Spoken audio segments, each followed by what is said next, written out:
Tonight on the Black Channel, you will reap what you have sown. And if you're not careful, it'll come back to find you. The Black Channel is live.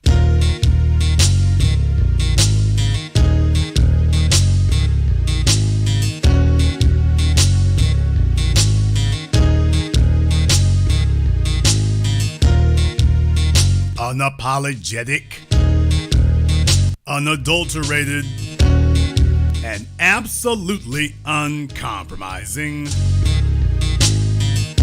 Greetings, brothers and sisters from around the world, and welcome back to the home, the haven, the stronghold, and the everlasting superfortress of intelligent black thought. We are the Black Media, and this is the Black Channel. And I am your host, your brother, your humble servant, the voice of Black America, the Black Authority, broadcasting to you live from the only historically black college university of higher education and learning in the cosmos. You are, of course, welcome to join us. And join us you shall, because on tonight's program here, I actually had something else I wanted to talk about. Here tonight, but what I would like to do is I would like to address a few things in particular here, because we're dealing with events of the crucible of history at this time. Well, down there in Georgia, a place that has been repeatedly rife with injustices toward black people in particular, former President Donald Trump has found himself being indicted in Georgia. And I want to say this in no uncertain terms. I don't want anyone to be confused about my position on this or exactly what the events are. Let's be very, very clear. Donald Trump is not guilty. Did Jesse just say that? Sure did. Donald Trump is not guilty. Donald Trump is... This is nonsense. It's a kangaroo court. It's politics. You can name it whatever in the world you want to. Donald Trump is innocent. So were the Central Park Five.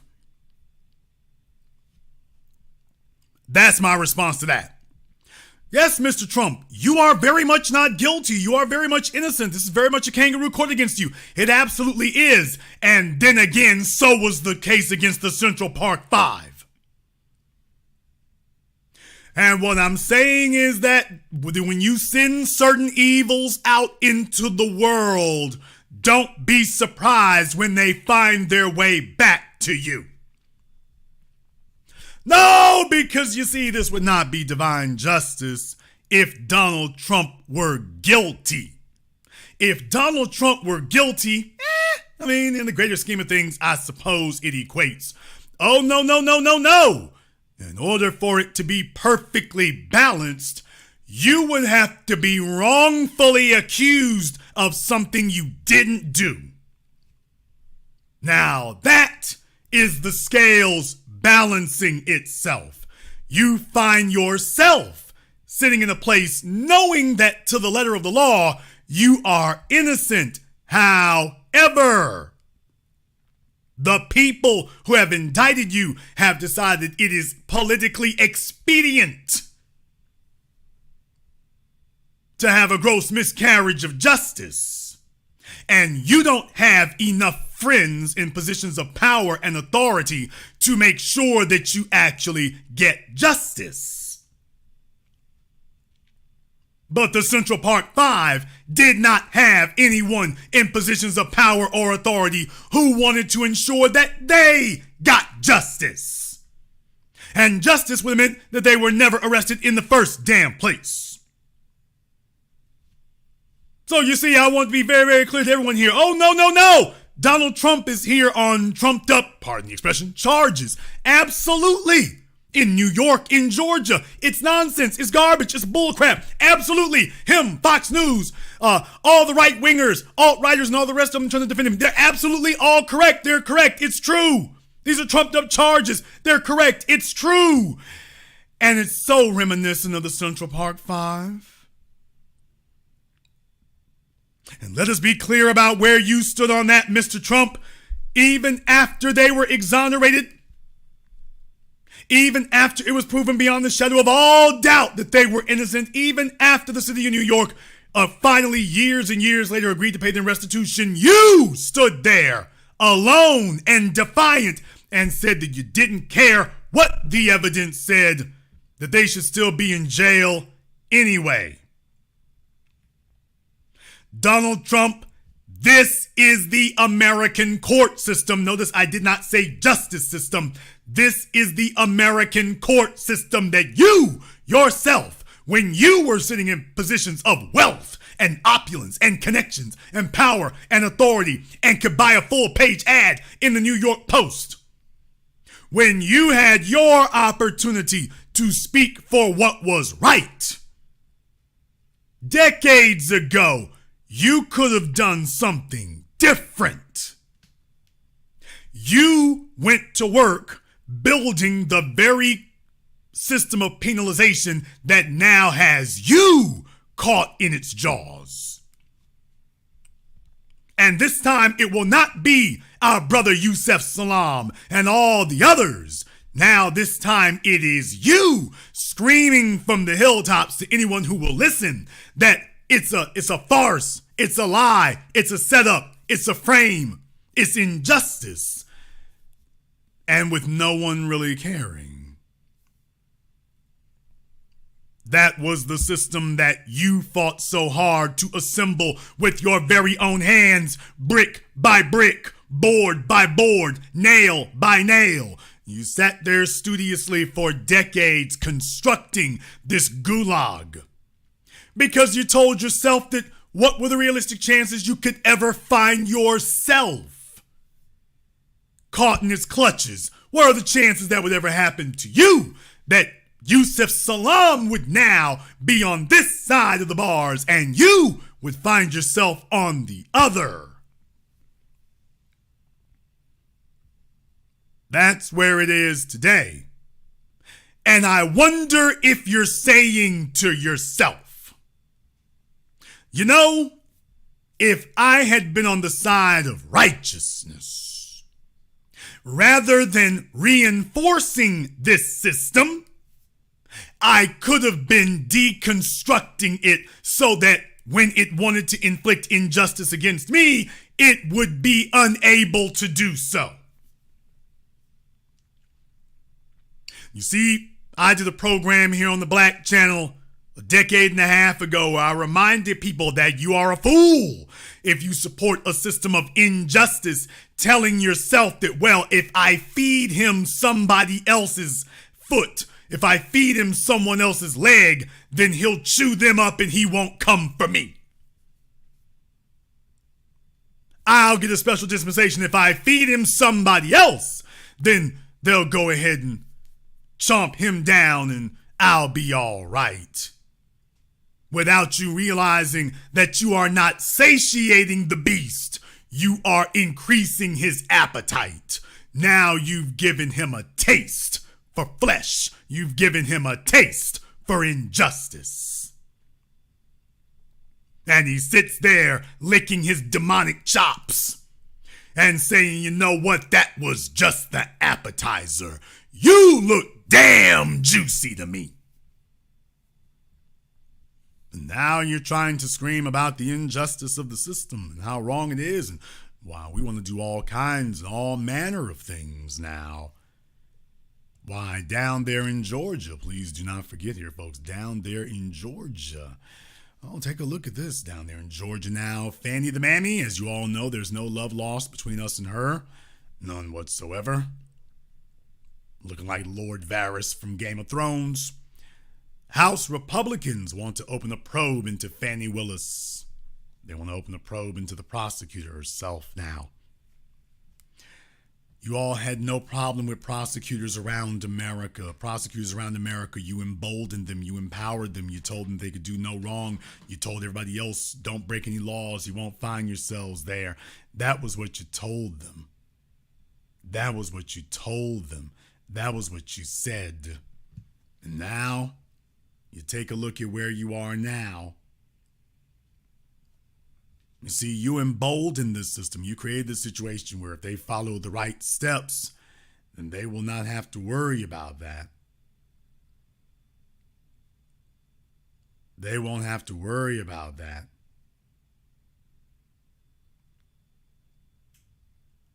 You don't have to worry about that at all.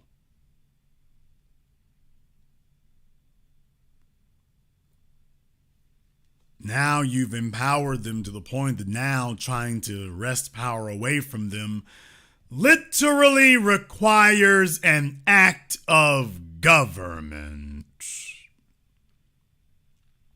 Now, it's not lost on me that white prosecutors usually don't get this kind of focus. White prosecutors usually don't get that.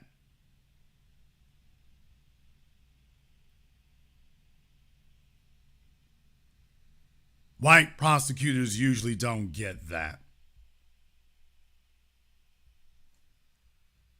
White prosecutors usually don't get the state legislature rising up to say, we want to do something about prosecutors. Black folk experience, the court system around in every state of the union is set up to dispense injustice to black people on a daily basis, and they play three blind mice about the white prosecutors. Oh, Fani Willis, when Fani Willis is throwing RICO at every rapper in Atlanta, that ain't a problem. Soon as she starts talking about, you know what, let me go after some white folk, all of a sudden the legislature itself, the governor of Georgia himself, all of a sudden they can start taking action against prosecutors?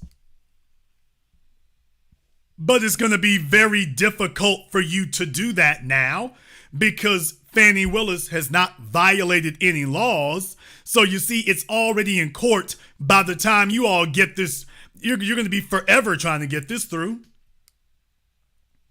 You see, if you wanted to make it quick and easy to remove prosecutors, then you should have done that before now. That's the point. You should have done it before now. You should have been doing this years ago. You gonna try to run in at the last damn second. Oh, wait a minute. The prosecutors, they all messed up, man. We need to do something about these prosecutors. Dude, you were a day late and a decade short.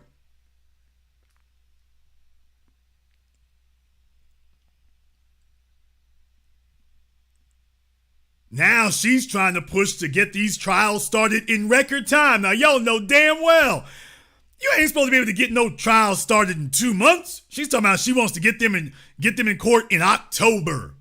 How the hell you just arrested them? You talking about we want to be in court for trial in 2 months? What the hell? What the hell you talking about in 2 months? This is supposed to take a year or two before you get to trial. She's talking about, no, we don't need a year or two. I just need a month or two. Can't you see this is a political setup? Of course it is. Of course it is. That's my point. I'm conceding, of course it's a setup. And so was what happened to the Central Park 5. That was a setup too.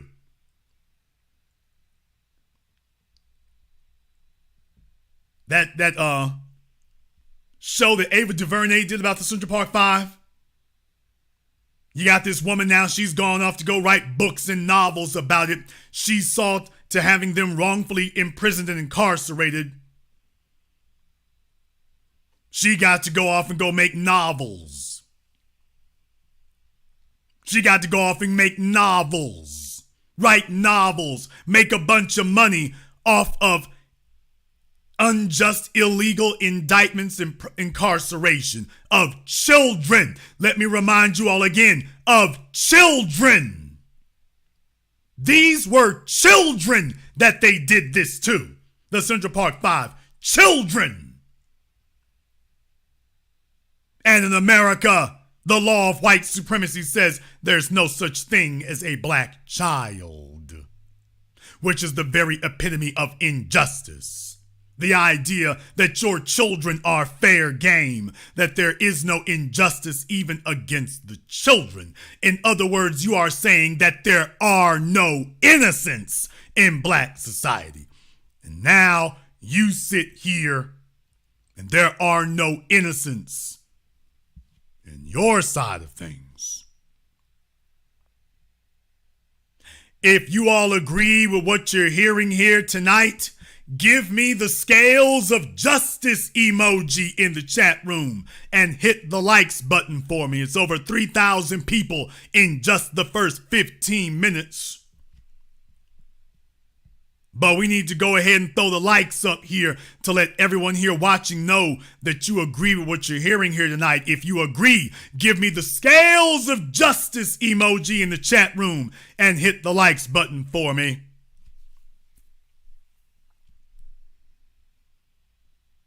Tonight we're having a conversation about injustice. And I am freely conceding former President Trump is tonight a target of injustice. Absolutely he is. Absolutely he is. And he is a major factor in why and how this happened. Decades ago, when he could have been a foot soldier for justice, he couldn't be bothered to do so. He became an active soldier of injustice. And today he now screams and shrieks that justice needs to prevail. Meanwhile, he sat there and officiated over the railroading of 5 black teenagers, 5 black children, not because they were guilty, but because he could. Not because they were guilty of anything, but because he could. Well, now Fani Willis and Alvin Bragg are doing what they're doing, not because it is justice, but because they can.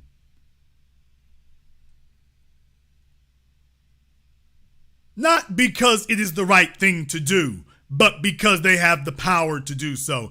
They have the power to violate your rights. They've got the power to do so.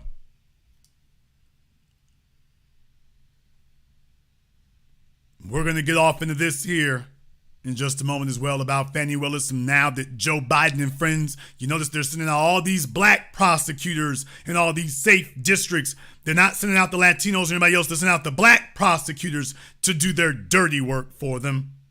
That's what they're doing now, so that all the articles and the vitriol are aimed towards black folk. Yes, of course, they are willful participants. I understand that. But you notice who they're putting out there first. They're sending out their shills and their useful idiots. I want to go ahead and get into that. But before I do, I want to thank my man Tommy Felix here in the super chat. Thank you very much here for the generous contribution to the super chat here, Brother Felix. Also, to DeAndre and everyone else who has contributed to support tonight's program on PayPal, CashApp, Super Chat, Venmo, and beyond here. All right, as you see this article here from The Intercept, Georgia GOP gears up to remove Atlanta prosecutor who indicted Donald Trump. Lawmakers invoked a new law, this is months ago, but they invoked a new law that's supposed to target reform DAs. The real targets are black Democrats. Very interesting here, Akela Lacey. A little over a week after a prosecutor in Georgia indicted former President Donald Trump for trying to overturn the results of the state's 2020 presidential election, Republicans said they will use a new law to remove her from office. In May, Republican Governor Brian Kemp signed the law that created the new commission of political appointees with the power to remove and discipline elected prosecutors over decisions or policies not to prosecute certain offenses. Well, isn't that interesting? Well, she hasn't refused to prosecute an offense. That isn't what she's done.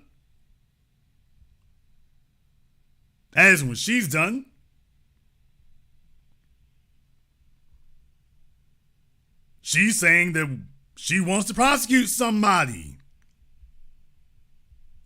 So she's not refusing to prosecute anyone. She's saying, yeah, I think I found just the right person to prosecute. Now they're saying, wait.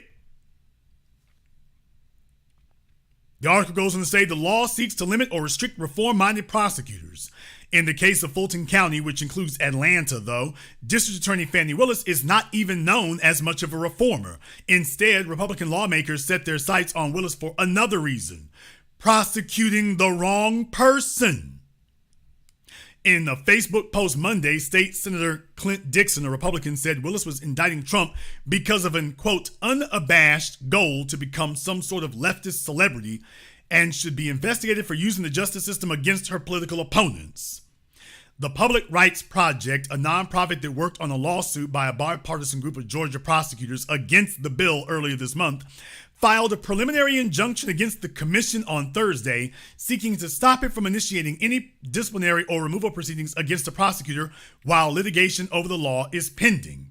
Quote, the original reasoning for the commission was to go after DAs who supposedly weren't prosecuting enough, said Jill Habig, executive director of the Public Rights Project. Quote, it's not only about not prosecuting enough, it's also about prosecuting too much if the defendant is the wrong one from the perspective of the partisan officials who are creating and staffing this commission.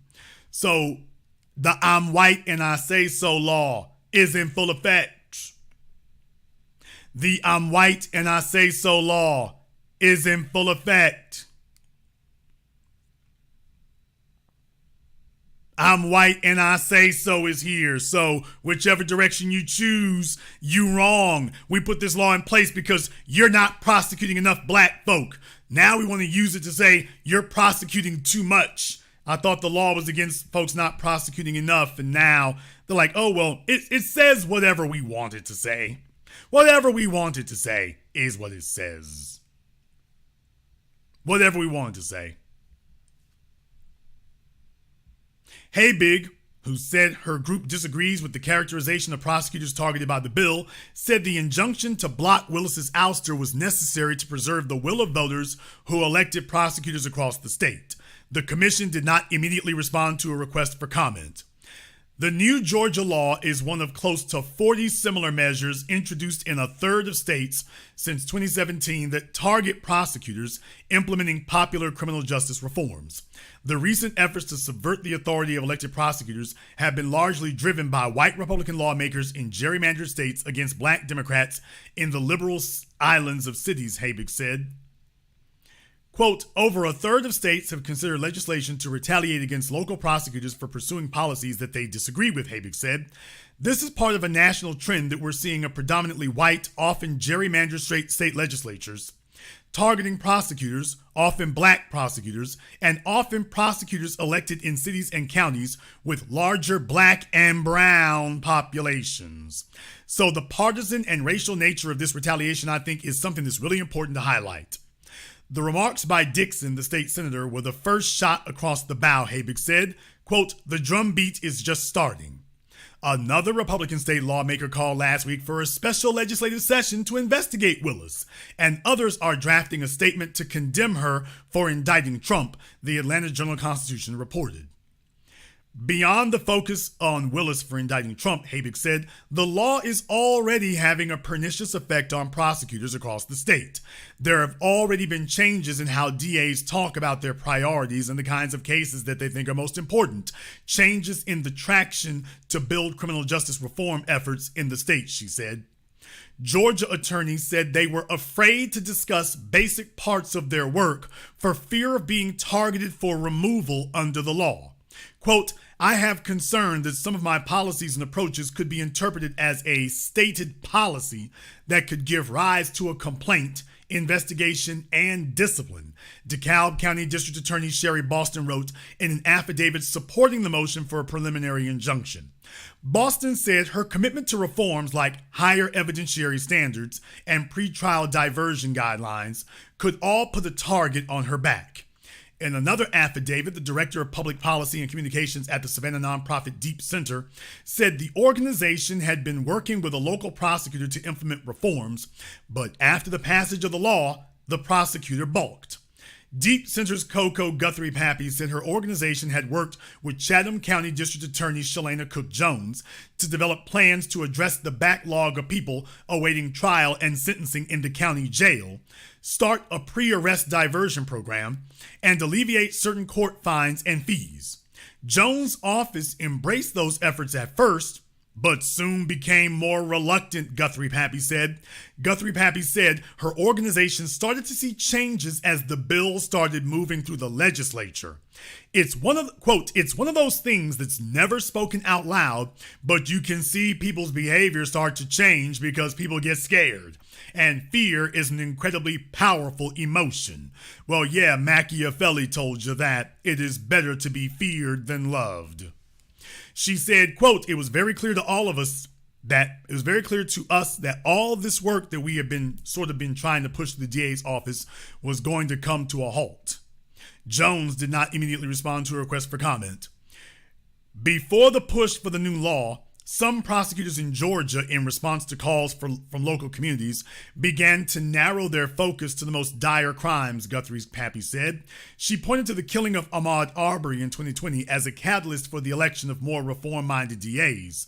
But the new law put those prosecutors in a bind. Quote, at the end of the day, she said, what it has really done is disrupted the legacy of bipartisan reform that has happened in Georgia, which has been really, really hard to get to.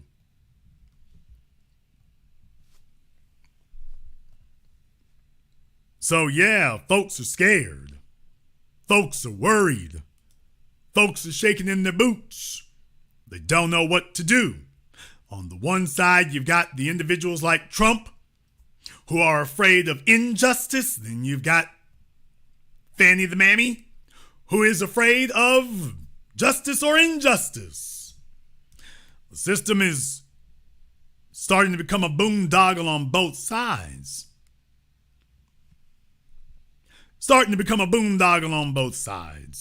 the legislatures that empowered the prosecutors to commit injustice are now scrambling to see if they can go back and undo the knot that they made and see if they can rechain the monster that they set loose. Up until now, remember, after they killed Mike Brown, they told us wasn't nothing you could do about these prosecutors except pray and hope that you could vote them out of office. Remember? It's so hard. You can't do anything about prosecutors. Oh, it is so hard. It's just too difficult. What can you do? Oh, well, guess you niggas gotta do this life sentence. Now, all of a sudden, they jumping up and saying, oh, there's all kinds of things we can do.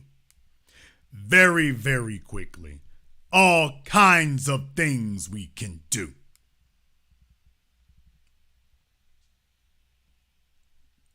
But even then, now you're running into issues because you see, you've set a whole bunch of legal precedents of what prosecutors are allowed to do.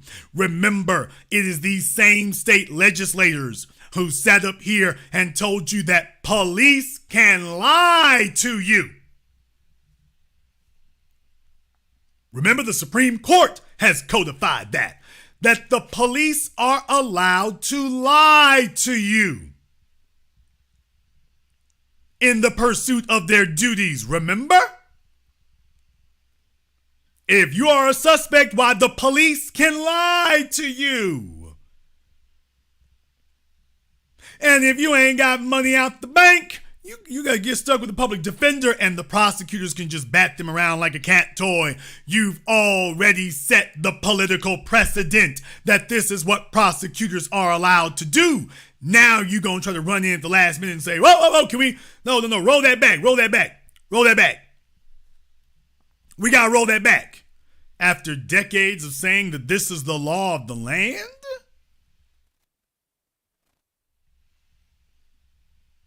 You already set the precedent for decades now that this is the law of the land. That this is what prosecutors are allowed to do. That you are effectively guilty until proven innocent.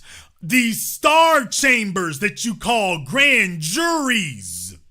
That nobody can see what the grand jury has said or what the grand jury has done or what the grand jury was showed or wasn't showed. These are the same white politicians who told you don't interfere with the grand juries. Let the system play out. Let the process play out. You've been saying that for decades now. Well, now we're saying, okay, well, you know what? Maybe we were wrong in the first place. Let the process play out. Now they're saying, whoa, wait a minute. Y'all know that meme? Hold on. Wait a minute. Oh, now. Let's think this over. Now, all of a sudden, we need to think it over. Now, all of a sudden, we shouldn't move so quickly and move so rashly. Now, all of a sudden, there needs to be sober deliberation. Now, all of a sudden, the grand juries are too powerful and the prosecutors are too powerful and they got too much going on all of a sudden. Ain't been a problem now for 190 years. Hasn't been a problem. Now it's a problem. Ain't that amazing? Now it's a problem. Now it is. Now you want to try to roll it back. When you are not really in a position to do so, because to do this is a double-edged sword. If you do this, then you are going to be defanging the very people that you're hoping on to go after black folk.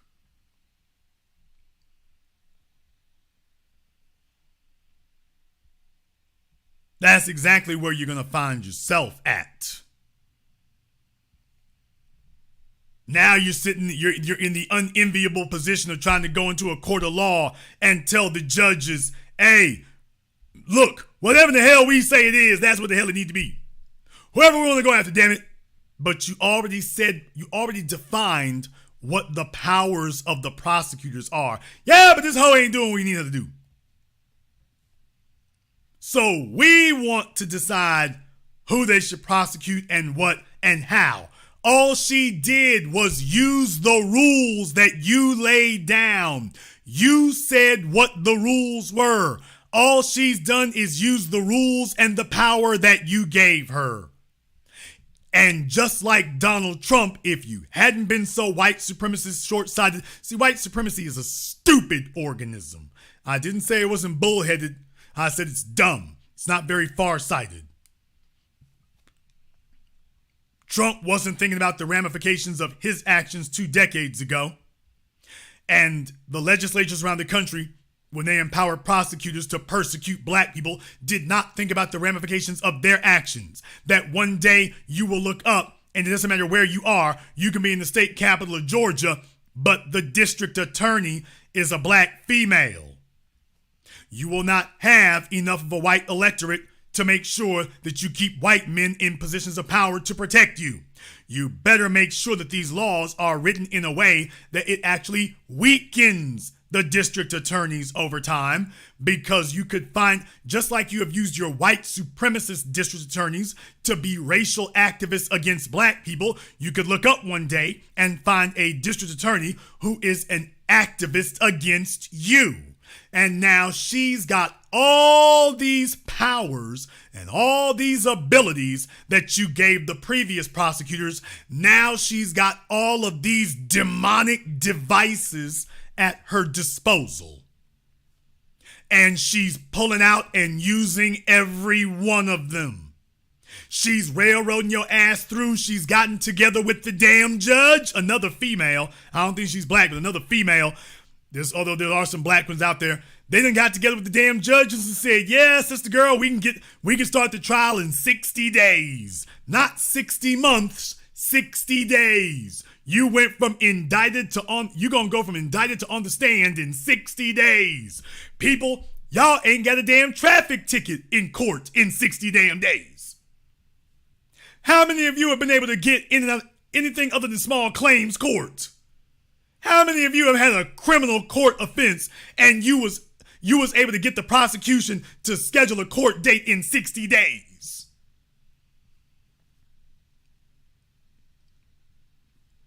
I pay for my lawyers and I ain't never been able to get a court date in 60 days. Sir, we'll see your black ass in 6 months. We'll see you in 6 months. When I come back in 6 months, oh, prosecutor, Your Honor, can we have a continuance? Nigga, 2 years later. I'm still waiting 2 damn years later for a trial date. Fani Willis said, oh no, we can knock this out in 60 days. Niggas all over Atlanta are like, wait a minute. Don't y'all know there's niggas in the, what's that, Young Thug? Young Thug is like, wait a minute. You done had me hung out now for years. What is this? You had me waiting around forever. We could have got this in and out in 60 days? We could have did this in 60 days. You done had me hanging around. You done got Gunna to flip on me? You got Gunna snitching on me and everything else. We could have got done with this in 60 days, in 8 weeks. We could have been in court in 8 weeks. Man, these heifers are dirty. They dirty. Young Thug is like, what? 8 weeks? So Trump can get 8 weeks, but I got to wait a year or 2. Really? Man, I could have put out my new album by now.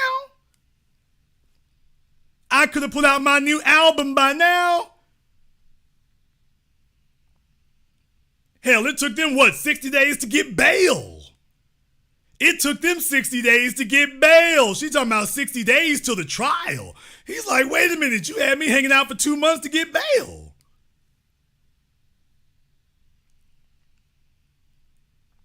How is this working?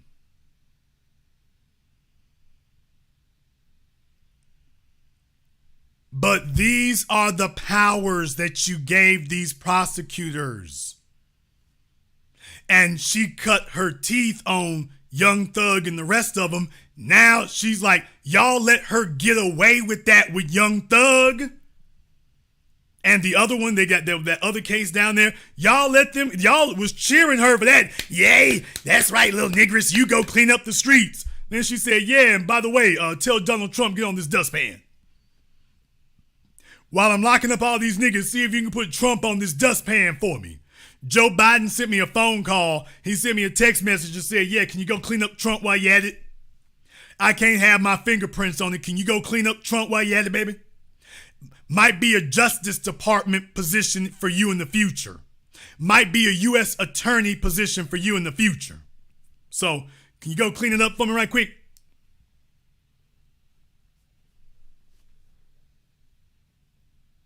Yeah, you gave them all these powers. She ran through a few test cases. Let me see if I can cut my teeth. Oh, y'all gonna let me get away with that? All right, let me see how this grand jury works. Okay, you gonna let me get away with that? All right, now bring your mans in. Bring your mans in. Bring your mans in. Let's go get him too. Let's get him too. Now y'all like, wait, hold on, wait. You can't do all that. The hell she can't. You let the last 500 prosecutors do it. You can't tell her nothing. Don't you know that she was thinking about this before she handed down these indictments?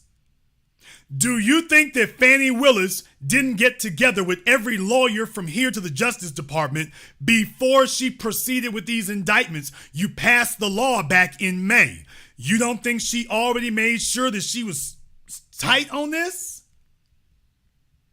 You don't think that she already checked this out to make sure she could do it? She already checked to make sure she was clean. She already checked to make sure her I's were dotted and T's were crossed. She didn't proceed with this because she didn't check it. She proceeded with it because she did. Now you gonna sit up here and try to come from behind and act like you gonna do something. How you gonna sit up here and sanction a district attorney for filing a prosecution? First you saying that they're not tough enough on crime. Now she throwing lawsuits at everybody and you saying, wait, you can't do that. How the hell you gonna do that? Here's the other problem. They're not very long-sighted. What are you gonna do when you have a majority black legislature? Now you're going to hand these powers over to them.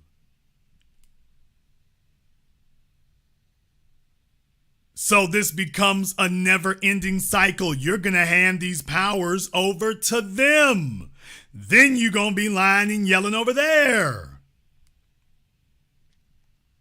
That's where you're going to be.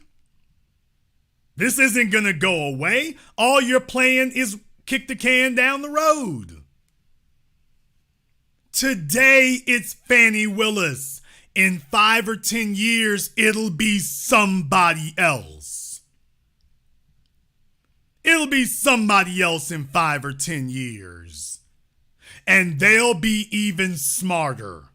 They'll be even smarter and more ready, and you won't have as much power in the legislature, and that's going to be your ass. Now you're just handing those powers to them.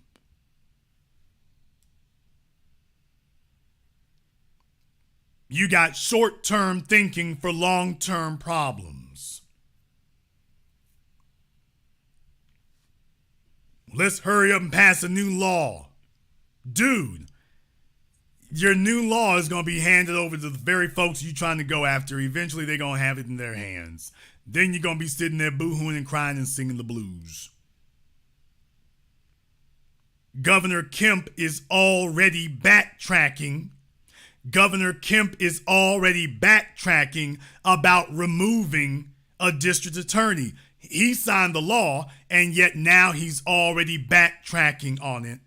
Yeah, because even he sees, wait, hold on. This could backfire badly. If we set this precedent, it could backfire terribly.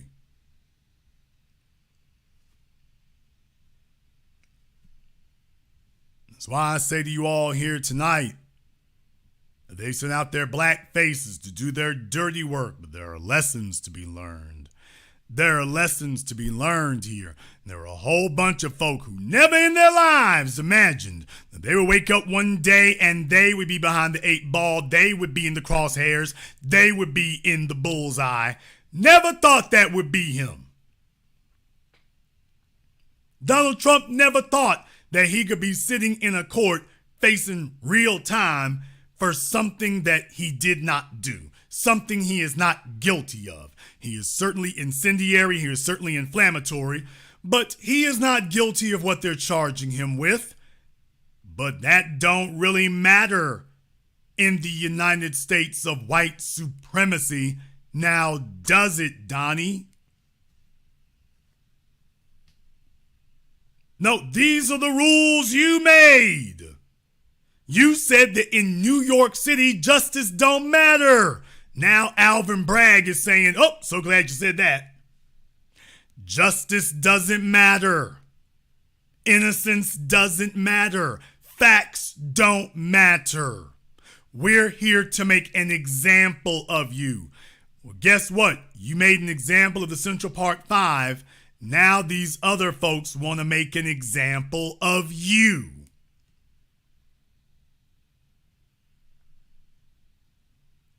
Now these other people want to make an example out of you. And all you can do is sit there and whine and talk about it ain't right. It wasn't right with Emmett Till. It wasn't right with Medgar Evers.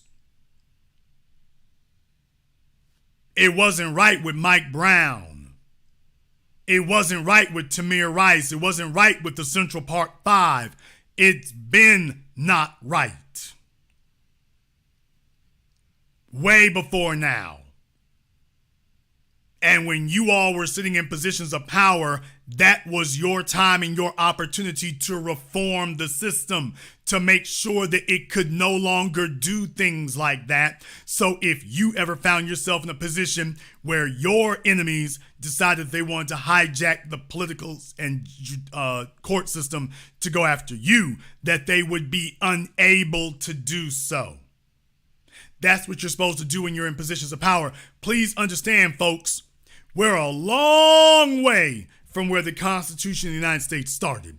If you read the Constitution and the Bill of Rights, you'll recognize that it is a document that literally lays out what government is not allowed to do.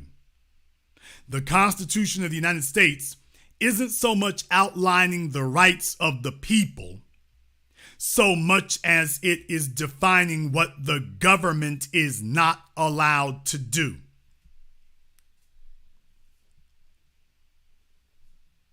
That's what the Constitution of the United States was laid out for. With the sole exception of black folk, by the way. It was then there to say, by the way, government, you can enslave them niggas.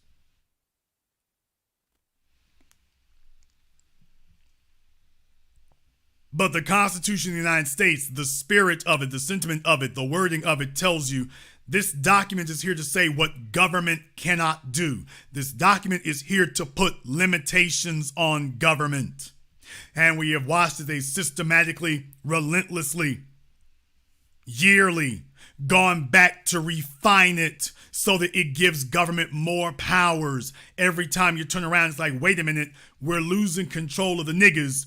Give government more powers to ignore and defy their rights. Now here you are all this time later, and you helped to create this monster, a monster that no longer puts limits on government. It now put limits on you. What I'm saying here, Mr. Trump, is welcome to the prison state.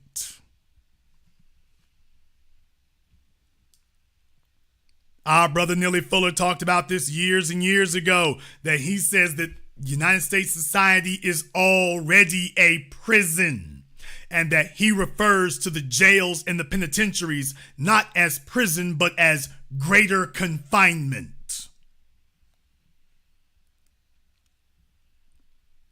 Donald Trump thought that because he had a jet plane and a limousine and a television show that he was free, and did not realize that he had helped to construct this prison state. Now he finds himself not just in the prison state, but in greater confinement. And he must be asking himself, what could I have done to have prevented this demon from being birthed into existence? What could I have done to make sure they didn't even have this ability? But you see, you can't give yourself those freedoms and then deny them to other people. I warned you all that this is what the system of white supremacy is about. The system of white supremacy is about devising a way to give white people the benefits of the society while simultaneously denying them to black people. That's their goal. Their goal is to simultaneously give themselves privileges and benefits, but at the same time deny them to you. Well, how can you do that in an open society? Well, you're going to have a bunch of two-faced laws and two-faced rules. You're going to have a bunch of two-faced laws and two-faced rules. And with that being the case, now you just start tying yourself in knots.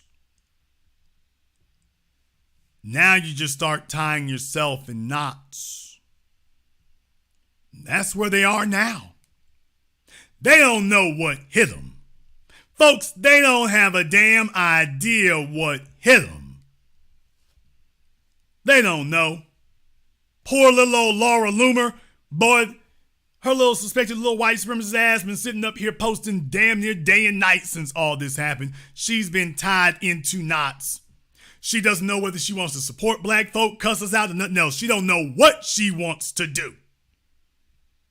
She has no idea what she wants to do. None whatsoever. Then there are other folk. You got the white folks who are trying to equate Donald Trump to being similar to black folk. And then you got some of Donald Trump's old flunkies here. Y'all, is this still the same Daryl Scott? Did Trump stop paying him? Trump used to be hard in the paint. I mean, Scott used to be hard in the paint defending Trump. Remember? Am I the only one who remembers that about Daryl Scott? Am I the only one who remembers that he used to be dyed in the wool, 10 toes down, Now look at him. Y'all, what happened to your man? What happened to him? Daryl talking about, so now Republicans who have been in denial about the legal system's mistreatment of blacks, really? Are admitting and acknowledging it because President Trump got mistreated. We were told to stop being victims and stop committing crimes. Now it's, we see what you were saying.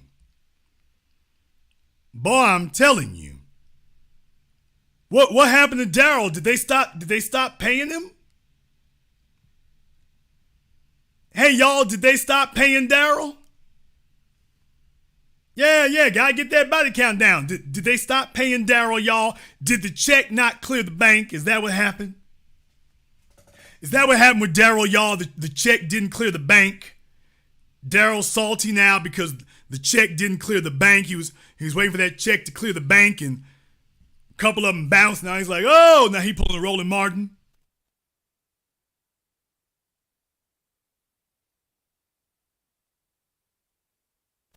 Y'all, just tell me, is this the wrong Daryl Scott?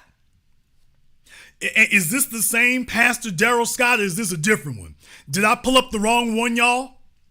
Did I pull up the wrong Daryl Scott, or did I get the right one? And the check just didn't clear the bank. The check just didn't clear the bank. Now all of a sudden he got smoked for Trump and the GOP? Really? Oh, okay. Oh, y'all saying that's him? Y'all saying it's the same one? Okay, I guess the check didn't clear the bank. I guess the check bounced. And Daryl said, oh, wait a minute. No. Ain't never going to be like this. No. I'm a for-profit. I'm not a non-profit. I'm a for-profit. So, yeah, I can't do this. Okay. Daryl wasn't nothing like this 7 years ago. He wasn't nothing like this. Now, all of a sudden, all right, Daryl. All right. We see you. We see you, Daryl. Boy, y'all see him. They're upset out there, boy. They're hot. They're angry. Did you see how quickly their fortunes turn? You see how quickly things change, everyone. It didn't take years for that to happen. It never does. Not in reality, it doesn't. Doesn't take years for that to happen. Everybody's getting their wake-up call right now and can't stand it. Can't stand it. And they wouldn't have had to worry about this if they had been invested in justice before now. If they had been invested in justice before now, this would have never happened in the first place. They were not invested in justice. Now they're trying to fight the tide of injustice. They told themselves they were never going to fall off. They told themselves that they were too heavy to drown. They told themselves that everything was great and everything was gravy. And now they're finding out, this is how bad things can go. And damn fast. It can go bad and damn fast out here. Who are you going to call now? You see, the time to be doing this was before you got here. Once you all got in the office, you should have went to work defanging this monster and deconstructing this beast. That's what you should have done back then. You told yourself, oh no, don't worry. We're just going to bend the beast to our will and see if we can get it to go ahead and do our bidding. And it never works that way. Now the beast just has a taste for you. Now the beast just has a taste for you.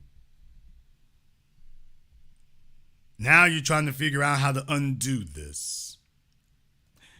You're in a hell of a spot, man. You're in a hell of a spot. But everyone, I've been talking about the white power hiding behind black faces. Believe it or not, you all have not seen the most disgusting thing yet. You haven't seen it yet. You better brace yourselves, because you haven't seen it yet. Y'all know when Jason says this, you know it's a humdinger. Let me tell y'all, you ain't seen nothing yet. We're going to take a very brief commercial, non-commercial break. When we come back, we are going to be showing you that, by the way, we talk about the white powers hiding behind black faces, do their dirty work.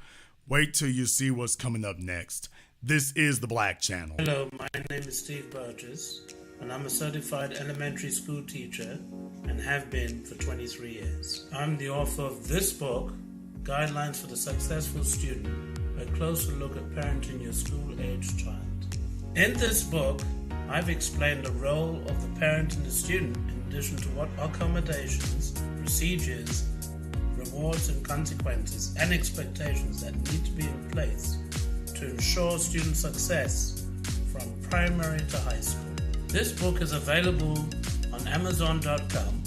For more information, please visit my link tree at Easy One-on-One, and to access my latest podcast, A Teaching Moment with Mr. B. A white supremacist assassin seeks revenge.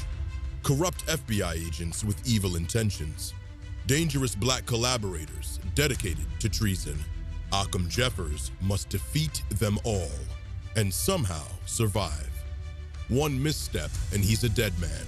Join Occam Jeffers as he looks the devil in his blue eyes and tells him, Black first. A sequel to the underground hit War of the Heart, Spirit of 1811 Publishing presents God Love Us, on sale at Amazon. Pre-order and save today. Visit spirit of1811publishing.com and show your love. More Threads. A brand owned by a descendant of Black American freedmen was created to uniquely address Black American history and contributions that have been intentionally hidden and suppressed. Use their apparel and more to learn and share the Black American history of Black inventions, heroes, towns, Black business districts, and more. Sign up and support not only a Black-owned business, but a movement at www.morethread.co.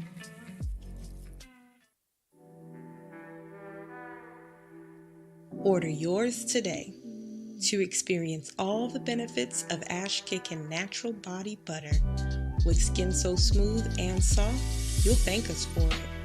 Shop Ash Kickin' online. That's ASHKICKIN.com.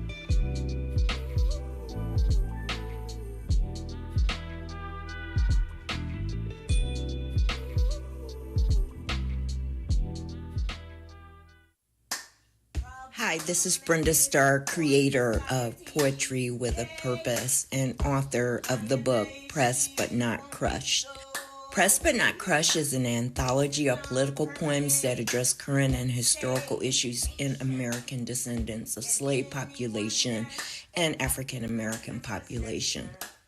The book describes slavery and its residuals, Jim Crow segregation, social depredation, and other relevant issues to American descendants of slaves and African Americans, including the current political climate that does not address our issues.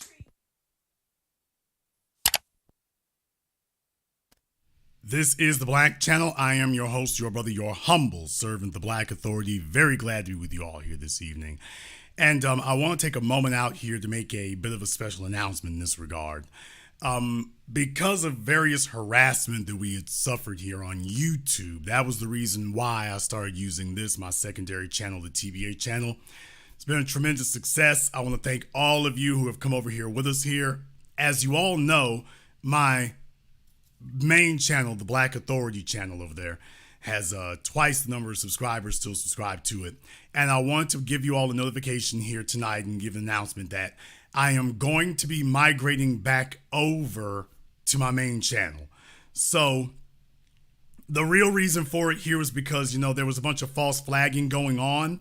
And so I saw what YouTube was trying to do. So what I did was I took all the material down from it and stuff so that they couldn't keep striking the channel, because the subscriber counts are, you know, something that they were very, very angry about. But things have gone very, very well. It's been a tremendous thing.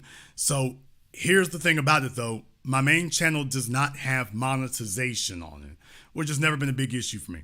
My main channel does not have monetization on it. So for everyone here who has supported the program and everything else, I want to thank you very much for that.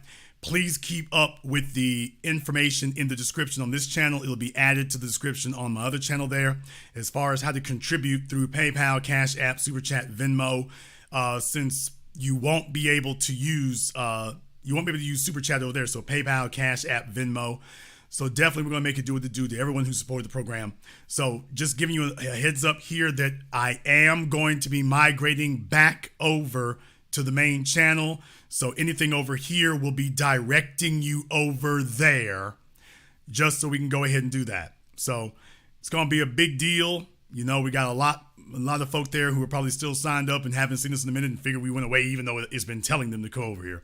So letting all of you know, if you haven't, Eve has posted the link to it over there. So for those of you who have joined me over here and that you were never actually subscribed to my main channel, for those of you who've met me over here in the last couple of years, they got the link to my main channel. Eve and D are putting the links to my main channel over here. So you definitely can go ahead and do that as well. Matter of fact, let me go ahead and pin that here. Let me go ahead and make sure that I pin that to the top of the chat so you all understand that you can go ahead and make sure you can subscribe over there as well. So when we do migrate back over there, you can make sure you don't miss a thing. We got stuff coming, of course. I'm always got something I'm working on coming. So be aware of that. Now, boy, oh boy, I've tried to warn you all about how these things go. Tried to warn you. So you got a situation here where these folks are hiding behind black faces. Let me tell you, they done kicked it up to a whole new level. Whole new level. Jason, what do you mean? This just in. Los Angeles Times. The U.S. sues SpaceX, alleging discrimination against hiring asylees and refugees. So SpaceX, which is funded with our taxpayer dollars, SpaceX, which has made Elon Musk one of the richest men in the world, subsidized with our taxpayer dollars, his government contract, making him one of the richest people in the world so that he can practice white supremacy online and offline. The U.S. is now suing SpaceX, alleging discrimination against hiring asylees and refugees. Now, let me read this story for you all. Elon Musk's SpaceX discriminated against asylees, that's asylum seekers, illegal aliens, and refugees by discouraging them from applying for jobs and by refusing to consider or hire them because of their citizenship status, the Justice Department alleges in a lawsuit filed Thursday. In an investigation, the Justice Department found that the actions taken by company recruiters and by, quote, high-level officials to discourage asylees and refugees from seeking jobs at the Hawthorne Aerospace Company amounted to a de facto ban on their hiring in violation of federal laws. For instance, the suit said, Musk tweeted in June 2020 to his then 36 million followers, quote, U.S. law requires that at least a green card to be hired at SpaceX, as rockets are considered advanced weapons technology. SpaceX has engaged in such behavior from at least September 2018 to May 2022, according to the Justice Department's lawsuit. The suit says SpaceX did hire one asylee out of more than 10,000 company-wide hires during that time. But that hiring came about 4 months after SpaceX was notified of the Justice Department's investigation. The company did not respond to a request for comment. SpaceX wrongly said in job postings and public statements that it could only hire U.S. citizens and lawful permanent residents, citing federal regulations and export control laws, according to the Justice Department.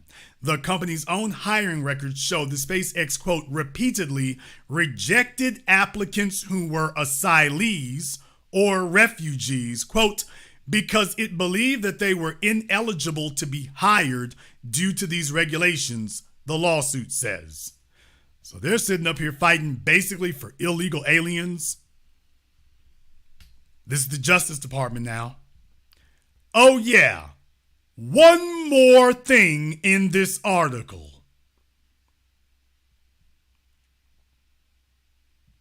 Asylees, this is the last couple of paragraphs. Asylees and refugees have overcome many obstacles in their lives.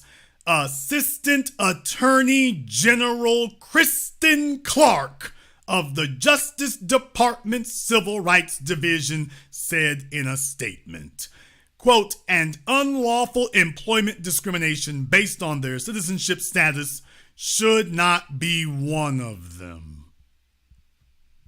So Kristen Clarke, who has allowed Daniel Pantaleo, Darren Wilson, George Zimmerman, tried to help Ahmaud Arbery's killers get off. That Kristen Clarke who let Carolyn Bryant, the mother of white supremacy in America, go free.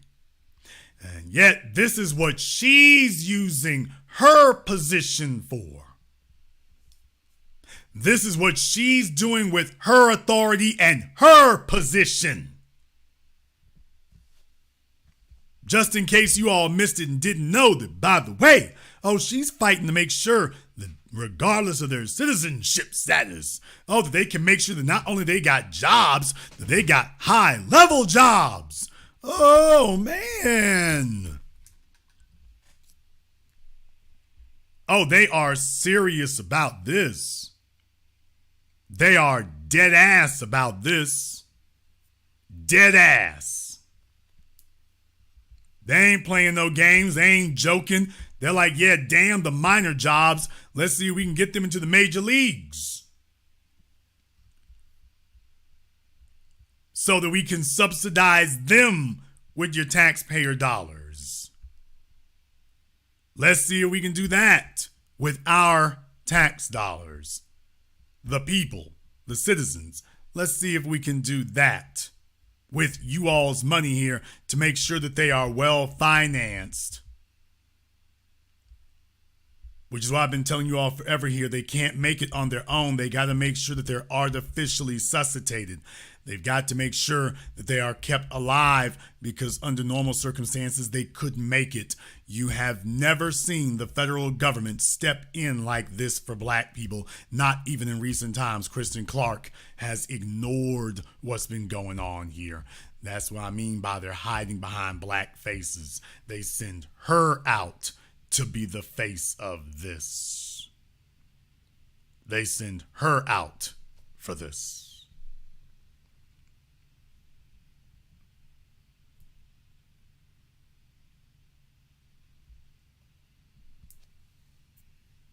And this is what they're doing now.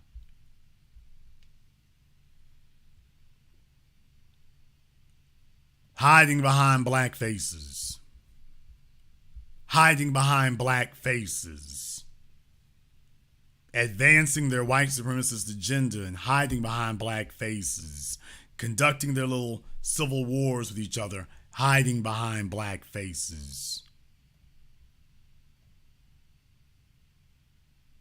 However, you might disagree. Therefore, the telephone lines are now open. The number is 646-787-1933. That's 646-787-1933. Your personal access code to the blackest radio program in existence, the only one of its kind on planet Earth today. As always, you are welcome to join us. Want to send a big shout out here to YGLTB1. White supremacy is so embedded in this nation that you can have a majority black town with the exception of only 12 white people living there, and you would still get an all-white jury for black defendants, but never the reverse. The injustice system was established for us. Absolutely true. Absolutely true. Thank you very much for your support. We appreciate that. One thou, like the sentiment you shared, and Malcolm said, chickens coming home to roost never made us sad. It only made us glad. Loads of black tethers crying foul. Now they won't speak on Niger or in France, but shamelessly mourn Trump's misfortune. Karma is a B, ain't it? B1, brother. Thank you very much for your support. And like I say, when we switch back over to the main channel again, please make sure that you are signed up for our super chat. That you signed up for our Cash App and PayPal. Make sure you have that information going forward as well.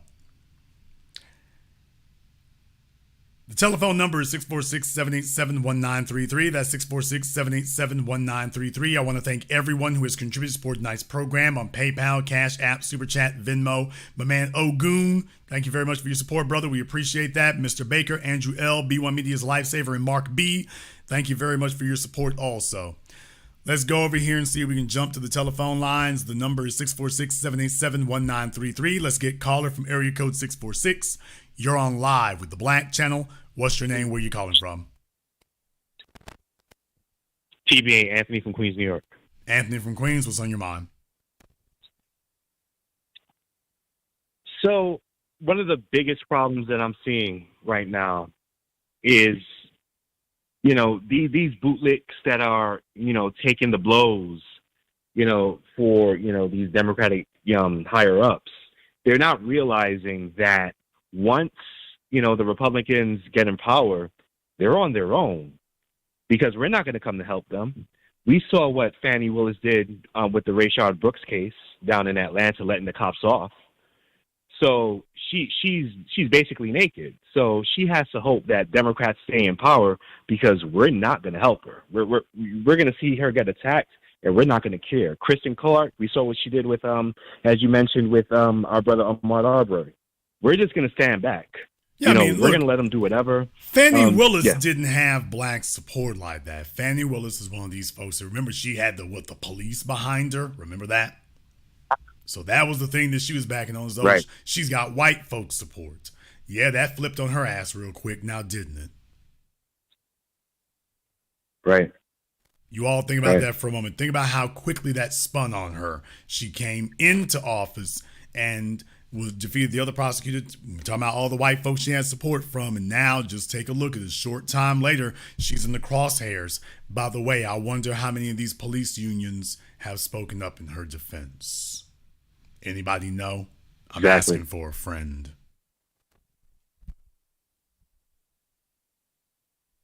Asking for a friend if any of these police unions are riding to her rescue now. So far, I haven't heard of any. Have you? Nope. Yeah. Listen. These DAs, they're not doing anything to protect Black Americans. No anti-Black hate crime bill. I know you just heard about what happened in Jacksonville with that white supremacist going to the Dollar General, killing 3 of our people. We're left by ourselves. But now, they're going to be looking for help from us. But we're seeing that you're not doing anything to help us. So we're just going to leave you to blow off in the wind. We don't care anymore. Now, as far as the situation in Jacksonville, I'm still monitoring that. I'd like to get some more details about that before I make a statement because, as you all know, I don't ever just jump up and start talking about something because it happened. So I would like to see a few more things before I make comment, though I will say this.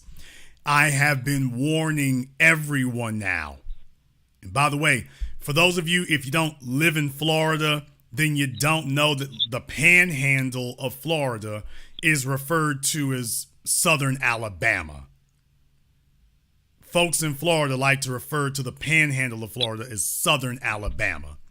Now, while Jacksonville is way over there on the side, yes, the bottom line is it's in that area. It's in that part of the state. It's in northern Florida. So there's a whole lot closer to Alabama and Georgia than it is to Miami. And I've been warning people. Ever since what happened in Alabama. Folks better watch. I've been telling people, y'all got to watch out. They're looking for soft targets. They're looking for easy targets. They're looking for easy wins. White supremacy does not believe in taking an L. It does not believe in taking an L. Y'all have got to keep your eyes and your ears open and ready. I've been saying it since it happened. Hey, folks, keep your eyes and your ears open. Keep on the lookout. They ain't going to take this kind of thing sitting down. The optics of this were horrendous for them. The optics of Alabama were horrendous for them. All of us everywhere got to keep our eyes open. They looking for soft targets. I'll let y'all the last word. Yeah, B1, again, Jason, thanks for keeping us informed. Without you and the new black media, I don't know where we'd be. But thanks again for everything. Thank you very much for giving us a call tonight. Yeah, like I say, I'm monitoring the situation because there's some other things I would like to see. You all know me, but yes, I am aware of what happened. I've heard about it. I've seen it. And definitely, this is the kind of thing I want us to keep in mind. I've been saying it ever since Alabama kicked off. I said it ever since then. Keep your heads on swivel. I want my people to walk with their heads up, but walk with your heads up and your eyes open. They're looking for soft targets. They're looking for an easy win, and they're going to go after the helpless, the elderly, the children. They saw what happened when they go up against the warrior class. You going to get your ass broken open. We don't want that kind of smoke. We ain't trying to get that. White supremacy is a stupid and cowardly organism. But that doesn't make it less dangerous. Caller from area code 850, you're on live with the Black Channel. What's your name? Where you calling from? Yeah, this is Keith from Panama City, Florida. All right, Keith from Panama City, what's on your mind? Yeah, I just want to reiterate what you just said. I'm down here just yesterday. I went to the Longhorn Steakhouse here on the beach. And what they're doing now is it's like they're hanging sticks and trees. So, yeah, you're exactly right. And I just wanted to, nail that one home. That's really, really going on. Yeah, like I said, really going on. Just understand, even if you have perceived progress, a perceived victory, a perceived win, they understand that optics are powerful. Take a look at what the optics in Alabama did for the black consciousness. Folks are still throwing their chairs up. White supremacy is very, very sensitive to things like that galvanize people. Very sensitive. And that's why we have to be even more vigilant. Ron DeSantis has been throwing dog whistles at them now for years. He's been throwing dog whistles for years that if you practice white supremacy in Florida, he got your back. He's got your back. True. That's true, Jason. That's true. I'm a walking, living example of that. It's true. So everyone there, not just I appreciate residents, the broadcast. Not just residents, but residents, visitors, whoever you are to Florida. If you black in Florida, I'm talking about if you driving down 10, 75, the Turnpike, 95, Interstate 4. If you coming through there, whoever you are, if you black in Florida, resident or visitor, be aware. Keep your eyes and your ears open. You're on hostile ground. Thank you very much for giving us a call tonight. You are on hostile ground in Florida. You have a governor who has openly come out and said slavery was beneficial. This is full-blown open white supremacy. But I got to tell y'all how I feel about that. This is good. Folks getting shot up is not good. But white supremacy no longer hiding that they are in an open war against us. It is good that they are showing their true colors. They're showing how vicious they are, and they are showing that they make no bones about it. They are at war with us. Anywhere and everywhere they can get us, anywhere and everywhere that they can find us, they are at war with us. You ain't going to be able to sit up here and sit with your cell phone and sit with your tennis shoes and sit up here and be on the outside and talk about, well, your interracial sexual access is going to spare you. Because you're finding out it ain't going to work that way. It's not going to happen that way. They are at war. They're at war. That's where we at today. They're at war. They took a big L at Alabama, took a huge L, and now they're trying to figure out how to get it back. So I want all of you to keep your eyes and your ears open. Everywhere, not just Florida, everywhere. Florida, Tennessee, Kentucky, Virginia, South Dakota, Seattle, Minnesota, anywhere, everywhere.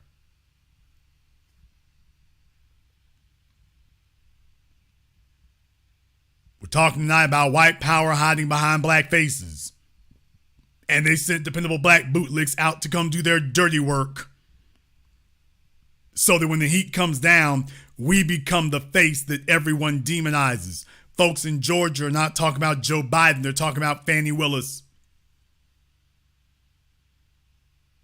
They're talking about her. They're not talking about Joe Biden. They're not talking about the people who put this into motion. They're talking about the black folk, Alvin Bragg, Fani Willis. They know what they're doing. Joe Biden marched them out there because he understood the way this society works. He helped make it that way. He understood the society is going to target the black folk. Black folk are always public enemy number one, even if you understand that the black folk doing it are just the messengers. They're just the messengers. And yet folks have gravitated not to going after the person who sent the message, but going after the messengers. Not shutting down the guys at the top pulling the strings, but shutting down their black puppets. That's the game that they're playing. That's what they're doing. As black folk in America, just understand that feeds into it also. That feeds into it also. This idea that black people are getting too powerful, that a black person is able to get up and to decide the fate of white people.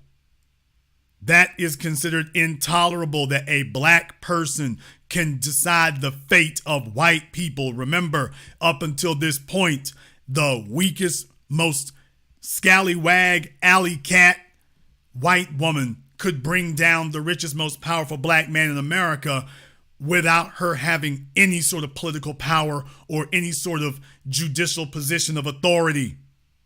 Now you've got black folk who are able to bring down the most powerful white man in America. That ain't supposed to be. The optics of that are intolerable. The optics are intolerable. This sets a precedent. This sets people to getting ideas.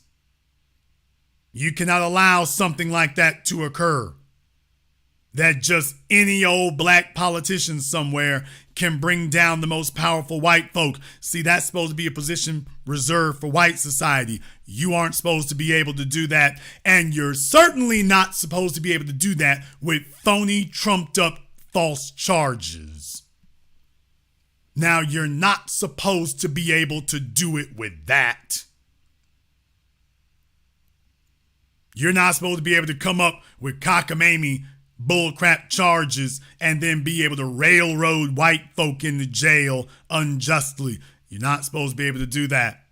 That is their worst fear come to life. That's the reason that they fight reparations so viciously. The idea that they understand that in their minds, black people have been waiting for a payback, that we've been making a checklist, that we've been documenting and calculating how much the sins of slavery and racism are supposed to be and how much it's supposed to weigh, and that we've been waiting all this time to drop the load of that weight on the society, that we've been just adding it up and adding it up and adding it up and adding it up, and we've just been letting it build and build and build, and now after a couple of centuries, we are now ready to unleash it on you. And they're like, this must be the moment, this must be the time. They live in constant fear that that's what's going to occur. Every day they wonder, is today going to be the day? Is today going to be the day? Is today going to be the day? Is today going to be the day? You better believe they see all these things radically different than you do. Caller from area code 480, you're on live with the Black Channel. What's your name? Where are you calling from? How you doing? I'm Dwayne from Phoenix. All right, Dwayne from Phoenix, what's on your mind? Hi, I just have a quick question. That's the SpaceX story you talked about. Is it deeper than just getting jobs? Because it seems like maybe they're saying that illegals can get government contracts because, say, a logistics company and the owner doesn't have a green card, would they be able to get a contract with SpaceX? Well, I mean, certainly because SpaceX is contracting with the federal government, you have to abide by the federal government's rules. Because remember, during COVID, Biden was making it where you had to, even the government contractors had to abide by the federal government's rules in order to retain their government contracts. So that's one of the weapons that they've poised against people. So the real thing, though, is like I say, if you can normalize this, if you're a government contractor, you're basically in the private sector, but you're adhering to the federal government's rules. It's a lot easier for you to make this rule or whatever enterprise-wide if you got a contract with the federal government. So even if only part of your business deals with the federal government in that way, you're really probably going to have to do it across your entire enterprise. So it puts this indirect pressure on the whole company, even though the company is in the private sector. So now that you've done that, even after the company doesn't have its government contract anymore, the practices may still prevail. So now if you're twisting their arm about who they have to allow to work for them in order to keep their government contracts, this can fundamentally change the way the entire enterprise functions. Right, and it seems like they're going to skip over us if we have anything to do with trying to get government contracts. Well, definitely it wants to change the rules. It definitely wants to make a new set of rules for that, because here's the thing. They're not standing up for us at all. Black farmers are not being protected by the federal government's laws. Kristen Clark ain't doing a damn thing for black farmers. Meanwhile, she's over here for non-citizens. So she ain't did a damn thing for black farmers now. Hasn't done a damn thing for the black folk who sued Elon Musk at Tesla. Didn't do nothing for them. She's taking care of Tetherville. So they got her for the right reason. Yeah. And they didn't choose her for nothing. They knew what they were getting. I'll let you have the last word. And don't forget the illegal cops in California and I think in Chicago as well. So yeah, they're pushing us, trying to push us out, just like Dr. Claude Anderson said. So oh yeah, they said waiting for a second generation immigrants is not moving fast enough. We just got to bum rush to the door. Thank you very much for giving us a call tonight. Yeah, waiting for that second generation ain't gonna make it. That's taking too long. It's taking too long. It's proceeding too slowly. Yeah, we can't do that. Opening up the border and just saying anybody who wants to come in, come in. No, that's taking too long. We got to do this differently. We got to get something else in place. This is taking too long. Entirely too long. Tonight's program is about injustice. Tonight's program is about them hiding behind black faces now in order to institute and implement injustice. You've taken the genie out of the bottle. Now you can't put it back again. You're going to have a hell of a time fighting to do that. That's like letting smoke out into a room and then trying to put it back into the can, trying to put it back into the cigarette. Once you've let this thing out, that's it, it's out.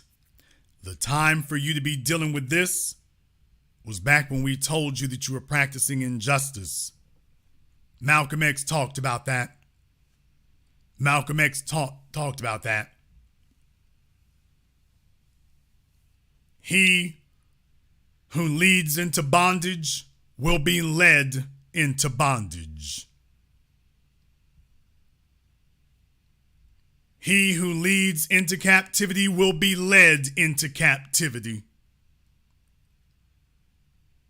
The only way to prevent that kind of thing is creating a society where you do not practice injustice. He who inflicts injustice will have injustice inflicted upon him. As you all know, I interviewed Brother Yusef Salaam for my last documentary, Race War, available at BlackChannelFilms.com. I interviewed Brother Yusef Salaam, and even all these years later, that experience of being wrongfully prosecuted, incarcerated with adults for 7 years, the end of his teenage years and beginning of his adult years, 7 most important years of his life as a man. And that experience still weighs upon him very heavily. And then for folks to finally find out conclusively that you were innocent, and then they would argue that you should still be in jail anyway, then what are they arguing for? They're no longer arguing that you committed a crime or raped anyone, but they're saying that you still should be in jail. Then what are they arguing for? They're not arguing that you assaulted or hurt somebody, so why is it they want you in jail? What is the real crime that you committed? You were born black. That's your real crime. Now I have to say, with Donald Trump, let me be very, very, very clear about this. Donald Trump is not guilty. These are nonsense, trumped up charges. They are false. In Georgia and in New York, Donald Trump did not commit a crime. And that is what makes this balanced in the scales of justice. Donald Trump supported committing injustice against 5 black teenagers. Now he sits as injustice, not justice, but injustice is committed against him. He was supporting locking up 5 black teenagers who were innocent. He now finds himself facing prison time, knowing that he is innocent.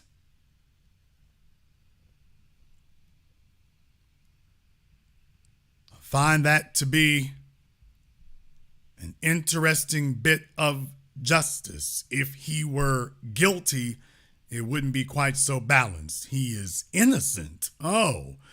So in other words, what you sent out into the world is coming back to find you with a vengeance.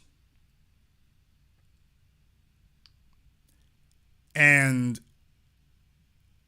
I don't cry when chickens come home to roost. As a matter of fact, I'm kind of happy when chickens come home to roost.